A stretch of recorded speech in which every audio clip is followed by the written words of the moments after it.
নমস্কার বন্ধুরা, সুভাষ সরকার ভিজুয়ালে সবাইকে স্বাগত।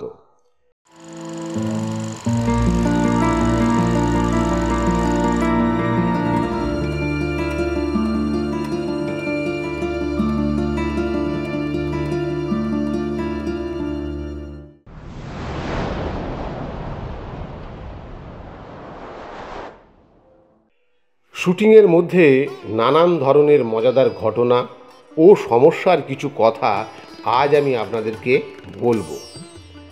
জন্তু জানোয়ারদের নিয়ে শুটিং করাটা অনেকটা ঝুঁকিপূর্ণ, তবুও পরিচালকরা তাদের নিয়ে শুটিং করতে ভীষণ পছন্দ করেন। হলিউডের পশু পাখি নিয়ে অনেক সিনেমা আছে। সেই সব পশু পাখি শেখানো পড়ানো পরিচালকদের শুটিং করতে খুব একটা অসুবিধে হয়নি, হতোও না, হয়ও না। হলিউডের কোনো ছবিতে পশু পাখির কোনো পার্ট থাকলে বুঝতে হবে সেগুলো রীতিমতো বুদ্ধিমান শেখানো পড়ানো পশু পাখি। হাতি, ঘোড়া, কুকুরকে তো বেশ সহজেই শুটিং করিয়ে নেওয়া যায়। আপনারা কেউ শিক্ষিত দাঁড় কাকের কথা কখনো শুনেছেন? একটা দুটো দাঁড় কাক নয়, একসঙ্গে শখানে, এও সম্ভব হলিউডের পক্ষে। সমগ্র যুক্তরাষ্ট্রে প্রতিটি খবরের কাগজে বিজ্ঞাপন বেরোলো হিচককের বার্ডস ছবির শুটিংয়ের জন্যে শিক্ষিত দাঁড় কাকের প্রয়োজন। যিনি সন্ধান দিতে পারবেন তিনি এই ঠিকানায় যোগাযোগ করুন। বিজ্ঞাপন বেরোনোর কয়েকদিনের মধ্যেই উত্তর এসে হাজির। জানা গেল অমুক স্টেটের অমুক শহরে একজনের কাছে অনেক শিক্ষিত কাক আছে। ব্যাস, আর কথা নেই, শখানেক কাক নিয়ে এসে উপস্থিত।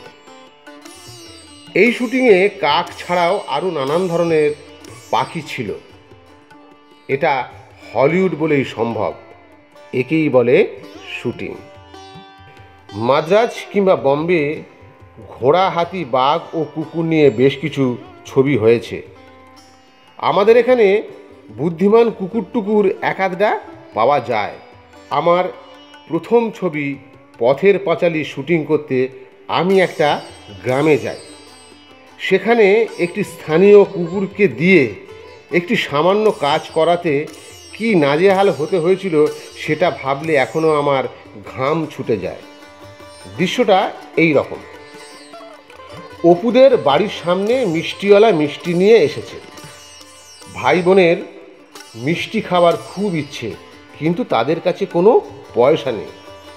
তখন তারা ঠিক করলো মিষ্টিওয়ালার পেছন পেছন যাবে দেখার জন্যে কোন কোন বাড়িতে কে কী ধরনের মিষ্টি কেনে।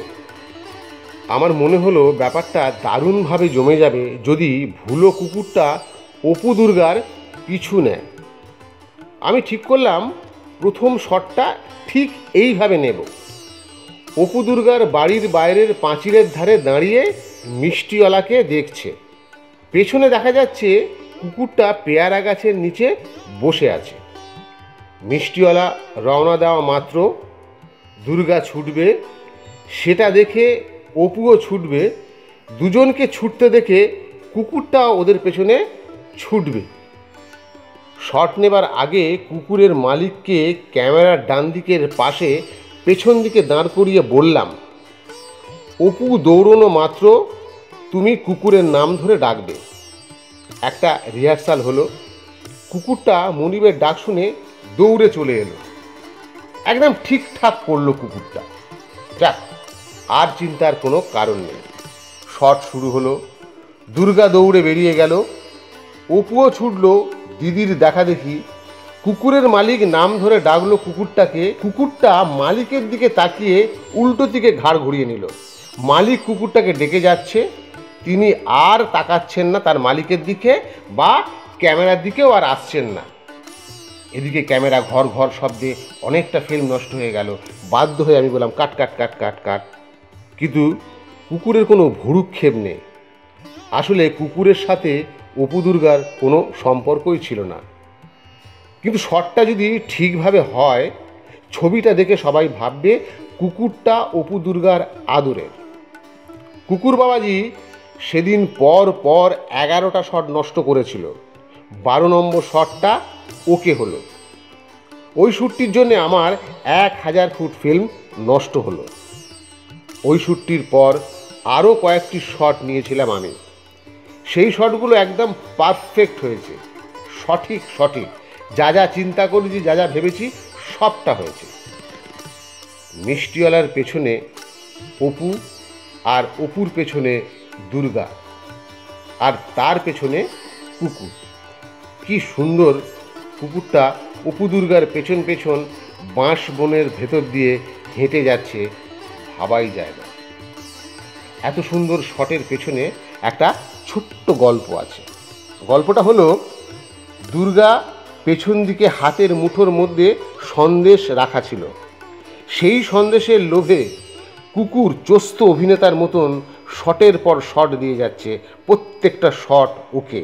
একেই বলে শুটিং।